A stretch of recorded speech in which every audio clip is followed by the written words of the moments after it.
നടിയെ ആക്രമിച്ച കേസിൽ അതിജീവിതയ്ക്ക് നീതി ലഭിച്ചെന്ന് തോന്നുന്നുണ്ടോ? തീർച്ചയായിട്ടും അതിജീവിതയ്ക്കല്ലേ നീതി ലഭിച്ചിരിക്കുന്നത്. ആർക്കെങ്കിലും നീതി ലഭിച്ചിട്ടുണ്ടെങ്കിൽ അത് അതിജീവിതയ്ക്ക് മാത്രമാണ്.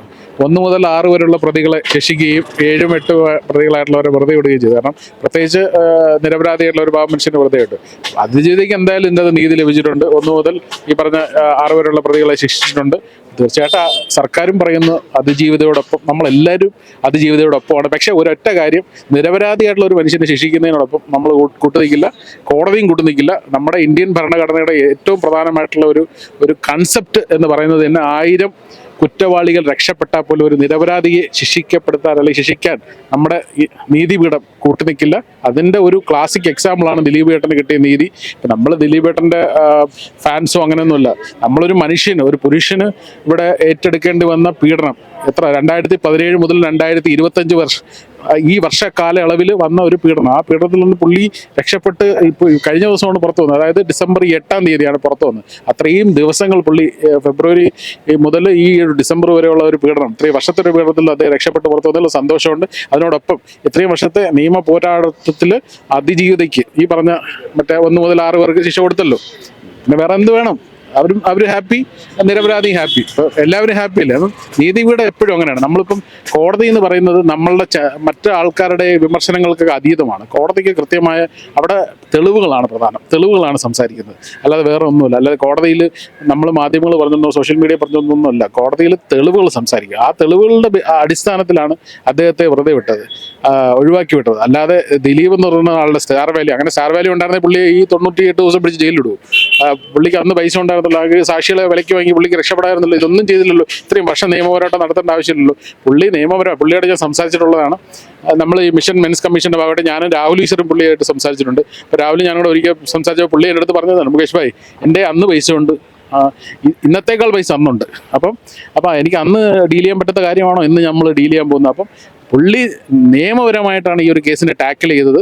പുള്ളിയപ്പോൾ ഒരു ക്ലാസിക് എക്സാമ്പിളാണ്. കാരണം അതുപോലെ തന്നെയാണ് കഴിഞ്ഞ ദിവസം 2 കേസുകളിലും രാഹുൽ ഈശ്വറിന് മുൻകൂർ ജാമ്യം കിട്ടി. അതിൽ രാഹുൽ മാങ്കൂട്ടത്തിന് മുൻകൂർ ജാമ്യം കിട്ടി. നമ്മൾ രാഹുൽ മാങ്കൂട്ടത്തെ ന്യായീകരിക്കുകയോ അല്ലെങ്കിൽ രാഹുൽ മാങ്കൂട്ടത്തിന് പുണ്യവാളനാണെന്നല്ല പറയുന്നത്. പക്ഷേ ഈ 2 കേസുകളുടെ ഒരു പെക്യുലാരിറ്റി നമ്മൾ എടുത്തു കഴിയുമ്പോൾ ഇത് രണ്ടും കൺസെൻഷ്വൽ സെക്സാണ്. ആ സെക്സിൻ്റെ ഭാഗമായിട്ട് കൺസെൻഷ്വലായിട്ട് നടന്ന അതാണ്, അല്ല റേപ്പല്ല. അതുകൊണ്ടാണ് കോടതി മുൻകൂർ ജാമ്യം കൊടുത്തത്. അല്ലാതെ കോടതി ഇതിന് കൂട്ടുനിൽക്കുകയോ അതൊന്നുമില്ല. കോടതിക്ക് കൃത്യമായി തെളിവുകൾ കൊടുത്തു. രാഹുൽ മാങ്കൂട്ടത്തിൽ ഹാജരാക്കി, അവർ തമ്മിലുള്ള കൺസെൻഷ്വൽ ചാറ്റുകൾ ഹാജരാക്കി, ഓഡിയോ ക്ലിപ്പുകൾ ഹാജരാക്കി. അതിൻ്റെ ബേസിലാണ് ഈ ബെയിലുകൾ കിട്ടുന്നത്. അപ്പം എപ്പോഴും പുരുഷനും സ്ത്രീയുമായിട്ട് റിലേഷൻഷിപ്പിലാവുന്നു, കുറേ നാൾ കഴിയുമ്പോൾ ബ്രേക്കപ്പ് ആകുമ്പോൾ ഉടനെ പീഡനം, വാഗ്ദാനം നൽകി പീഡിപ്പിച്ചു, 60 എടുത്ത് 90 എടുത്ത് 100 എടുത്ത്. ഈ ആദ്യം നടക്കുന്നതല്ലേ പീഡനം. പിന്നെ ഈ 2, 3, 4, 90 വരെ എങ്ങനെ പീഡനമാവും? ഫസ്റ്റ് ഓക്കെ, അപ്പം തന്നെ പരാതി കൊടുത്തില്ല. അത് കഴിഞ്ഞ് വർഷങ്ങൾക്ക് ശേഷമാണ് ഈ പരാതി കൊടുക്കുന്നത്. അപ്പം ഇത്തരം വ്യാജ പരാതികൾ തൊലയട്ടെ, അല്ലെങ്കിൽ ഇത്തരം വ്യാജമായിട്ടുള്ള കാര്യങ്ങൾ പുരുഷന്മാർക്കെതിരെ വരാതിരിക്കട്ടെ. അതിന് വേണ്ടിയിട്ടാണ് ഒരാളിപ്പോൾ ജയിലിൽ കിടക്കുന്നത്. പുള്ളിക്ക് ഈ വാദിച്ച ആളിപ്പോൾ പുറത്തുമുണ്ട്, അയാളിപ്പോൾ ജയിലിൻ്റെ അകത്തുമാണ്. ഇതിനകത്ത് നമുക്ക് മനസ്സിലാക്കാൻ പറ്റുന്നത് പുള്ളിയും ഇതുപോലെ അതിജീവിത കേസ് കൊടുത്തതിൻ്റെ പേരിലാണ് പുള്ളി ആരെ കയറി പിടിച്ചതിനല്ല, രാഹുൽ ഈശ്വർ ആരെ കയറി പിടിച്ചിട്ടല്ല ജയിലിൽ പോയി കിടക്കുന്നത്, അല്ലെങ്കിൽ എന്തെങ്കിലും മോശമായ കാര്യം ചെയ്തിട്ടില്ല.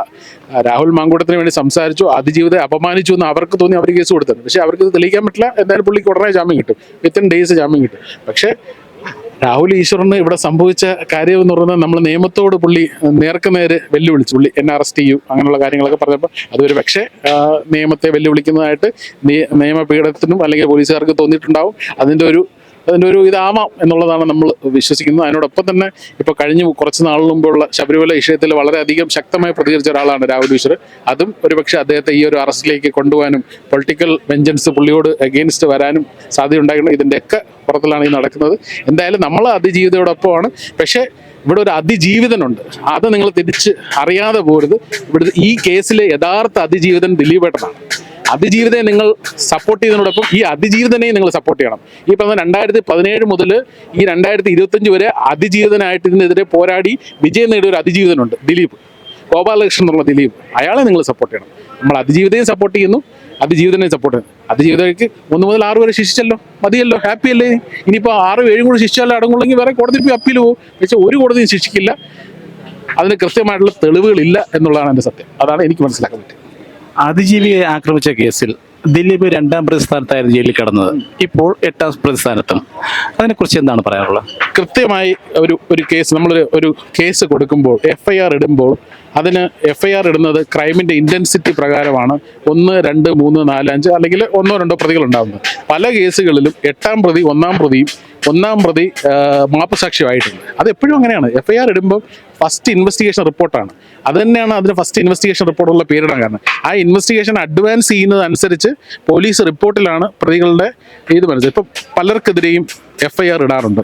ഒരുപക്ഷെ FIR ഇടുന്ന പോലീസ് തന്നെ അന്വേഷിച്ച് ഈ ഇട്ടിരിക്കുന്ന FIR വ്യാജമാണെന്ന് കണ്ടെത്തി കോടതിക്ക് റിപ്പോർട്ട് കൊടുക്കാറുണ്ട്. അതിനെ പോലീസ് കൊടുക്കുന്ന റഫർ ചാർജ് എന്ന് പറയും.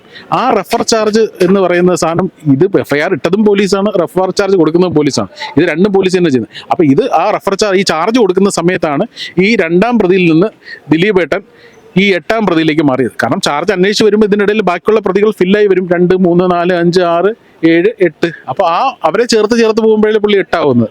അല്ലാതെ പുള്ളിയെ ഒറ്റയടിക്ക് 2ൽ നിന്ന് 8ലേക്ക് എടുത്തിടാൻ പറ്റില്ല. കാരണം പുള്ളിക്ക് ഇത് ഡയറക്റ്റ് ഇൻവോൾവ്മെന്റ് ഉണ്ടെന്നുള്ള കാര്യം പ്രോസിക്യൂഷന് കോടതിയിൽ തെളിയിക്കാൻ പറ്റിയിട്ടില്ല. അങ്ങനെ ഒരു തെളിവുണ്ടെങ്കിൽ എന്തുകൊണ്ട് പ്രോസിക്യൂഷൻ കോടതിയിൽ അത് ഹാജരാക്കുന്നില്ല? തെളിവുണ്ടെങ്കിൽ നമ്മൾ ബഹുമാനപ്പെട്ട കോടതിയിൽ അത് ഹാജരാക്കണം. അല്ലാതെ കോടതി ആർക്കും മണ്ടരാക്കാൻ പറ്റില്ല. ഇതൊന്നും ഹാജരാക്കാതെ പ്രോസിക്യൂഷനിൽ തെളിവുണ്ട് എന്ന് പറഞ്ഞിട്ട് കാര്യമില്ല. ഇന്ന് മറ്റേ വലിയ ഡയലോഗ് ഒഴിച്ചിട്ട്, ഞാൻ ഈയിടയ്ക്കാണ് സോഷ്യൽ മീഡിയയിൽ ഒരു അഡ്വക്കേറ്റിന് ഇൻ്റർവ്യൂ ഉണ്ടത്. ദിലീപ് ആണ് ആ കൃത്യം ചെയ്തിരുന്നെങ്കിൽ കുഴപ്പമില്ലായിരുന്നു, ഇതിപ്പോൾ ആ ഡ്രൈവറും മറ്റവരൊക്കെ ചെയ്തുകൊണ്ട് കുഴപ്പമായിരുന്നു. അപ്പം അതെന്താണ്, ഇതിന് സ്റ്റാർ വാല്യൂ ഉണ്ടാ?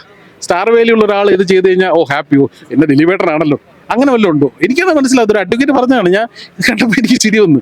സോഷ്യൽ മീഡിയയിൽ ഭയങ്കര വൈറലായിട്ട് ഓടിക്കൊണ്ടിരിക്കുന്നതാണ്. ദിലീപായിരുന്നെങ്കിൽ കുഴപ്പമില്ലായിരുന്നു. അങ്ങനെ പോലും പറയുന്ന ബുദ്ധിയും വിവരമില്ലാത്ത ആൾക്കാരാണ് ഈ നാട്ടിൽ. എന്ത് ചെയ്യാൻ പറ്റും? അപ്പം ഈ കേസിൽ നമ്മൾ അതിജീവിതനോടൊപ്പമാണ്.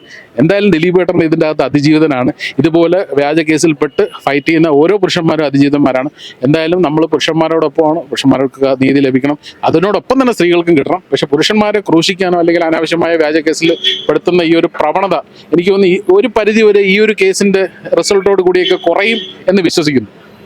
അതാണ് നമ്മൾ വിശ്വസിക്കുന്നത്. പിന്നെ ഈ രാഹുൽ മാങ്കൂട്ടത്തിന് ഈ 2 കേസുകളിലും ജാമ്യം കിട്ടി. കാരണം കൺസെപ്ച്വൽ ആണെന്ന് പുള്ളിക്ക് അവിടെ തെളിയിച്ചതുകൊണ്ടാണ്. കോടതി ചുമ്മാ ഒരാൾക്ക് മുൻകൂർ ജാമ്യം കൊടുക്കില്ല. മുൻകൂർ ജാമ്യം കൊടുക്കണമെങ്കിൽ അതിന് കൃത്യമായ ഗ്രൗണ്ട് വേണം, മെറിറ്റ് വേണം. ഈ 2 കാര്യങ്ങളാണ് കോടതി മുൻകൂർ ജാമ്യം കൊടുക്കുന്നത്. അതിൽ ഈ കേസിൽ ഉണ്ടെന്നുള്ള ബഹുമാനപ്പെട്ട കോടതിയുടെ ആ തീരുമാനം നമ്മൾ മനസ്സിലാക്കണം. നമ്മൾ കോടതി അപ്രീഷിയേറ്റ് ചെയ്യണം.